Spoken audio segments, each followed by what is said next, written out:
Assalamualaikum warahmatullahi wabarakatuh. Perkenalkan, nama saya Ahmad Dery Alimun Thohar. Saya prodi Teknik Informatika A dengan NIM 21210903036.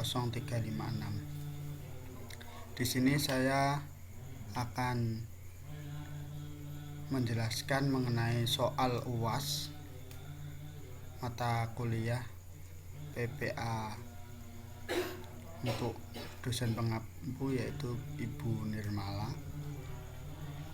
Di sini yang saya jelaskan untuk soal yang pertama, yaitu tentang membuat codingan atau bahasa pemrograman menggunakan bahasa C dengan tema zodiak. Langsung saja di codingannya. Di sini saya menggunakan include studio.h untuk mengambil directory. Kemudian untuk variabelnya menggunakan integer, karena integer itu untuk menggunakan tahun atau bulan. Tahun biasanya menggunakan angka, bulan juga menggunakan angka. Kemudian printf untuk menampilkan suatu sintak. Yang scanf yaitu %d untuk menampilkan tahun. Kemudian ada percabangan, di mana if jika tahun lebih besar sama dengan 21 dan tahun lebih kecil sama dengan 31 dan bulan sama dengan 12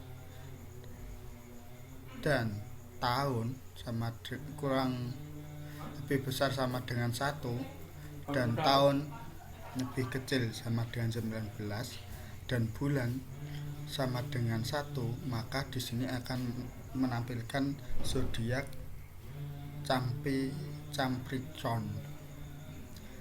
Mungkin langsung saja kita run.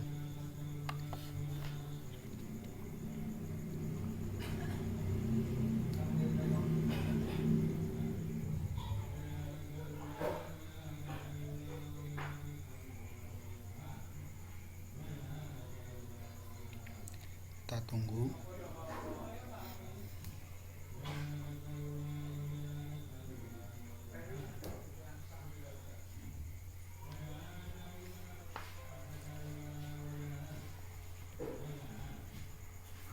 Oke, sudah tampil. Untuk memasukkan tanggal lahir, kita masukkan tanggal lahir terlebih dahulu. Saya coba tanggal lahir saya yaitu tanggal 27 bulan 7. Maka zodiak saya akan keluar otomatis. Di sini saya kasih 3 kriteria. Yang pertama adalah zodiak Leo, yang zodiak saya memiliki sifat dermawan dan loyal bagi semua kalangan. Yang kedua yaitu keseharian. Keseharian saya yaitu sering menolong dan murah hati dan tak mengharap pujian. Dan untuk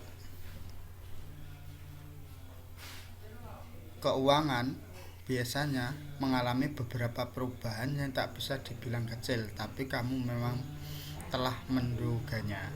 Jadi biasanya untuk zodiak ini telah ada beberapa perubahan, mengalami perubahan, tapi orangnya biasa saja. Kita coba yang lain. Oke, melanjutkan tadi. Kita run.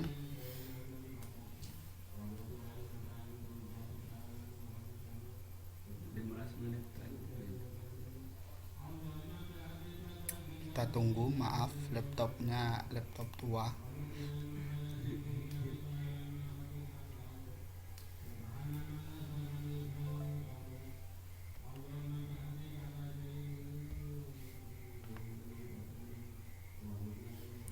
Kita masukkan tanggal lahir. Tanggal lahir 23 bulan 12. Maka akan keluar zodiak Capricorn dengan karakter Capricorn, sifat bijaksananya dan selalu bekerja keras. Untuk keseharian zodiak ini yaitu selalu sukses dalam bidang apapun dan selalu bekerja keras. Untuk keuangan yaitu sering boros dan kurang menabung. Untuk programnya sendiri bisa kita lihat ada if percabangan dan else if. Logikanya seperti ini. Jika di sini diinpukan dari user sesuai tanggal lebih besar 21 dan lebih kecil 31, maka akan diproses di sini if pertama. Apabila tidak ada, maka akan diproses ke if yang kedua. Begitu pula untuk seterusnya sampai menemukan di mana inputan tadi dirasa benar. Maka akan keluar sintak di sini zodiaknya apa dan keterangannya apa.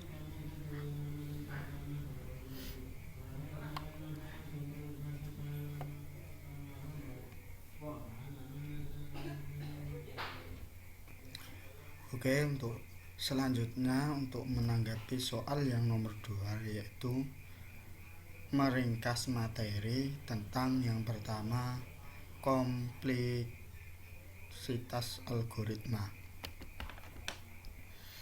Oke, ini ada slide PPT dari Bu Nirma. Itu yang pertama yaitu pendahuluan. Sebuah algoritma tidak saja harus benar, tetapi juga harus mangkus atau efisien, mangkus. Yang kedua yaitu algoritma yang bagus adalah algoritma yang mangkus atau efisien. Jadi benar saja itu ya tidak bagus, harusnya sintak program itu harus efisien. Yang ketiga yaitu keefisien algoritma diukur dari beberapa jumlah waktu dan ruang memori yang dibutuhkan untuk menjalankannya. Jadi biasanya ada banyak program yang memakan banyak memori atau internal sehingga tidak efektif pada dijalankan di komputer, sehingga membuat komputer menjadi lemot dan internal menjadi penuh. Yaitu yang selanjutnya algoritma yang mangkos atau efisien ialah algoritma yang meminimumkan kebutuhan waktu dan ruang. Kebutuhan waktu dan ruang suatu algoritma bergantung pada ukuran masukan yang menyatakan jumlah data yang diproses. Jadi kebutuhan waktu apabila inputan dari user terlalu banyak, maka pemrosesan di situ akan semakin banyak. Untuk itu, maka terjadinya lemot atau antrian data yang cukup panjang.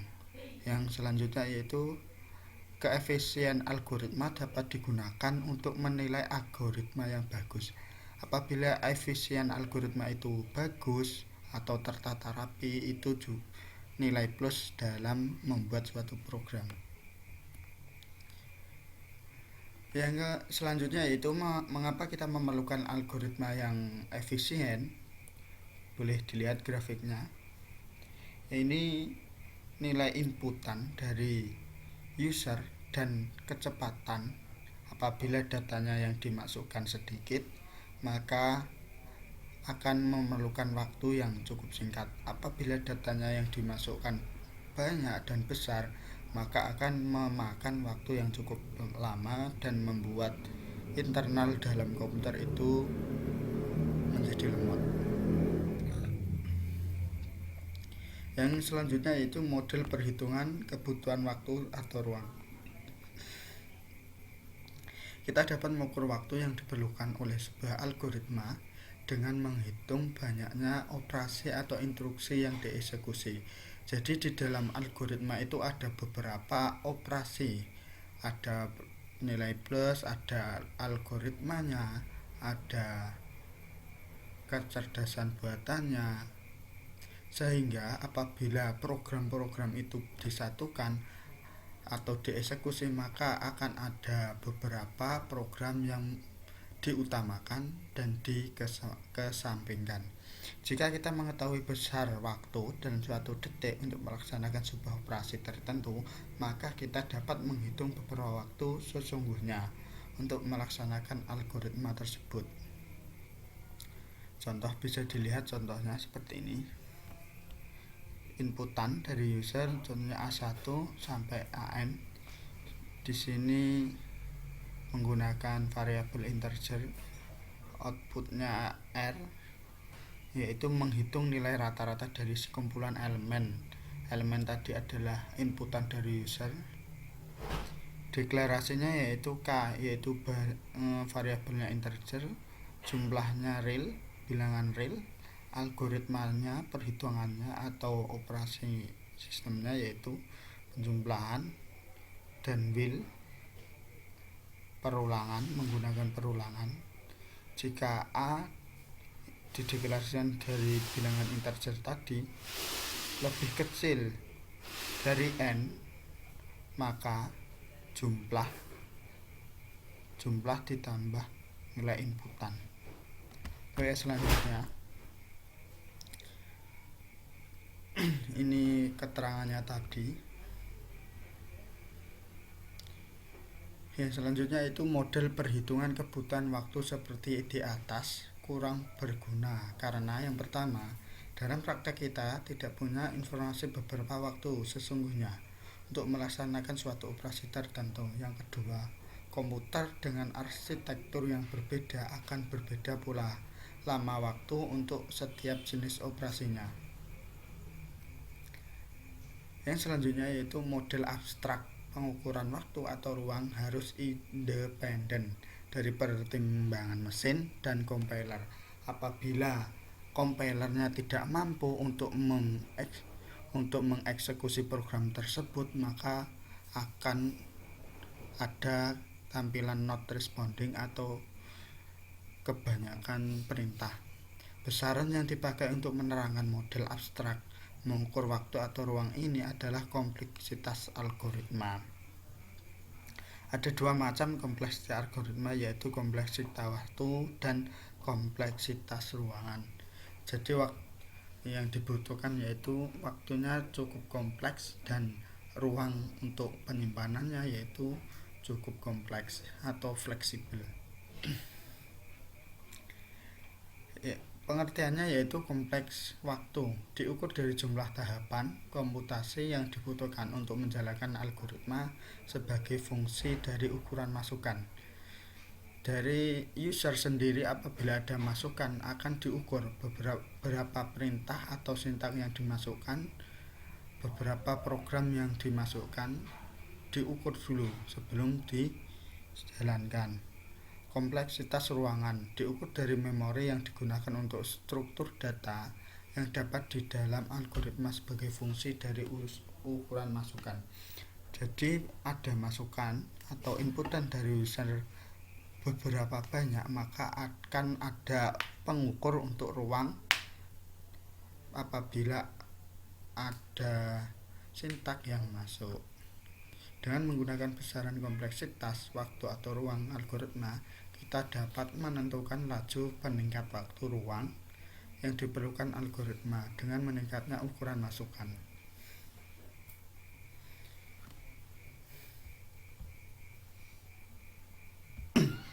Kompleksitas waktu. Dalam praktek, kompleksitas waktu dihitung berdasarkan jumlah operasi yang mendasari suatu algoritma dan memisahkan analisisnya dari implementasi.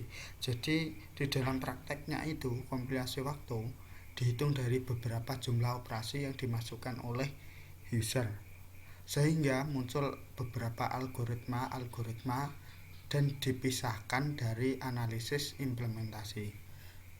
Contoh, tinjau algoritma menghitung rata-rata pada contoh 1, yaitu A jumlah plus A. Kompleksitas waktu hitung rata-rata adalah T dalam kurung N sama dengan N. Ini contohnya.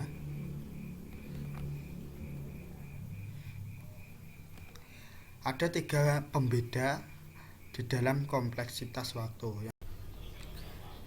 Ya, saya lanjutkan untuk tugas nomor 2 tentang algoritma Grady. Algoritma Grady merupakan metode yang paling populer untuk memecahkan persoalan optimasi. Persoalan optimasi atau optimization problems persoalan mencari solusi optimum. Hanya ada 2 macam personal optimasi. Yang pertama maksimasi, yang kedua minimasi. Contoh persoalan optimasi masalah penukaran uang. Di sini ada contoh yaitu penukaran uang.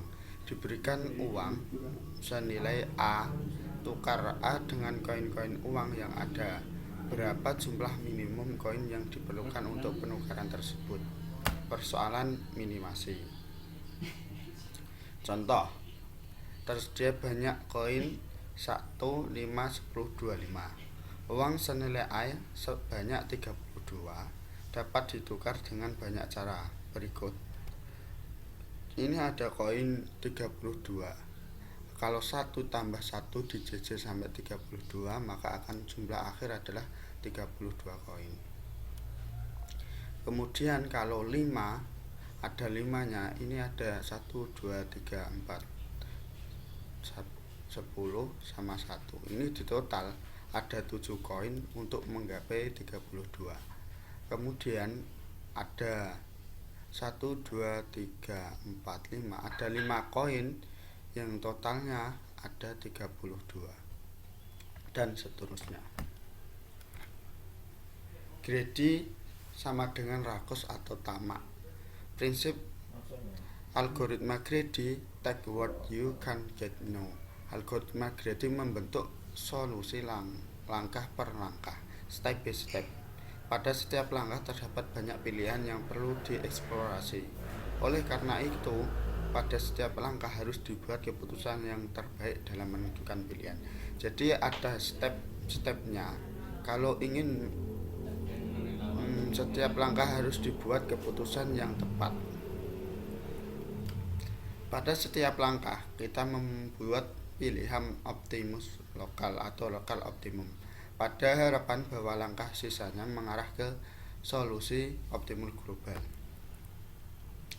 Algoritma Grady adalah algoritma yang memecahkan masalah langkah per langkah atau step by step. Pada setiap langkah, yang pertama, mengambil pilihan yang terbaik yang dapat diperoleh pada saat itu tanpa memperhatikan konsekuensi ke depannya. Jadi untuk mengambil keputusannya yaitu tidak harus memikirkan apa yang akan terjadi dan tidak memperhatikan konsekuensi apa yang akan terjadi di depannya. Yang kedua yaitu berharap bahwa dengan memilih optimum lokal pada setiap langkah akan berakhir dengan optimum global.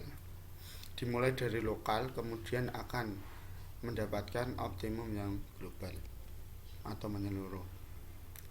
Tinjau masalah penukaran uang. Ini contohnya seperti tadi.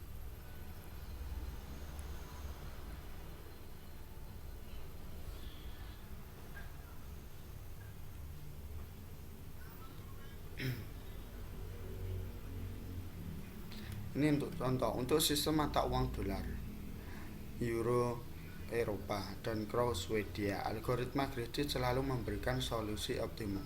Contoh, uang 6,39 dolar ditukarkan dengan uang kertas bill dengan koin sen. Kita dapat memilih satu buah uang kertas senilai 5 dolar dan satu buah uang kertas senilai 1 dolar, satu koin 25 sen dan satu koin 10 sen, 4 koin 1 sen. Ini totalnya 1, 2, 3, 4, 5, 6, 7, 8, ada 8 koin. Nanti ini ada nominalnya sendiri-sendiri untuk menggapai 6,39 dolar. Ini contoh memberikan solusi optimasi atau algoritma Grady. Jika jawaban terbaik mutlak tidak diperlukan, maka algoritma Grady sering berguna untuk menghasilkan solusi hampir hampiran daripada menggunakan algoritma yang lebih rumit untuk menghasilkan solusi yang eksak. Jadi algoritma greedy ini membantu untuk memberi jawaban yang lebih cepat. Bila algoritma greedy optimum, maka keoptimalannya itu dapat dibuktikan secara matematis. Oke, untuk selanjutnya yaitu soal nomor 2 yang bagian 3. Untuk memilih algoritma dari beberapa pilihan, saya memilih untuk algoritma divide. Oke. Divide and conquer dulunya adalah strategi militer yang dikenal dengan nama Divide and Imperials. Sekarang strategi tersebut menjadi strategi fundamental di dalam ilmu komputer dengan nama Divide and Conquer. Definisi divide membagi masalah menjadi beberapa upah masalah yang memiliki kemiripan dengan masalah semula, namun berukuran lebih kecil, ideal untuk berukuran hampir sama. Conquer memecahkan menyelesaikan masing-masing upah masalah secara rekursif. Combine menggabungkan solusi masing-masing upaya masalah sehingga membentuk solusi masalah semula. Objek permasalahan yang dibagi masukan atau input atau instance yang berukuran n seperti tabel, matriks, eksponen, dan lain-lain bergantung pada masalahnya. Jadi inputan dari user itu tergantung dari usernya tersebut atau masalahnya tersebut. Tiap-tiap upah masalah mempunyai karakteristik yang sama dengan karakteristik masalah asal, sehingga metode divide and conquer lebih natural diungkapkan dalam skema rekursif. Ini contoh skemanya, skema umum algoritmanya seperti ini. Deklarasi algoritma if, else if atau perulangan, dan and if. Ini soalnya tadi kita masukkan contoh-contoh masalah.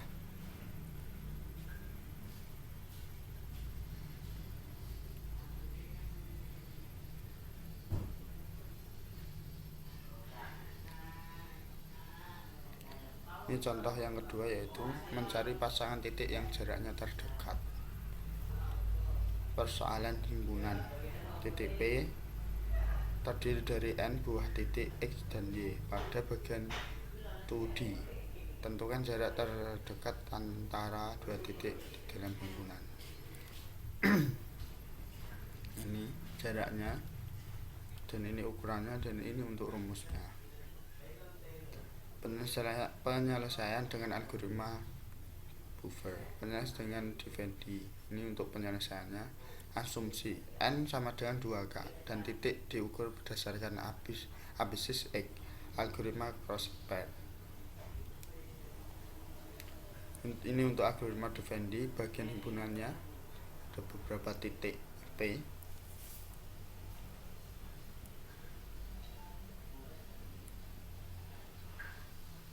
Terima kasih, mungkin cukup itu saja dari saya.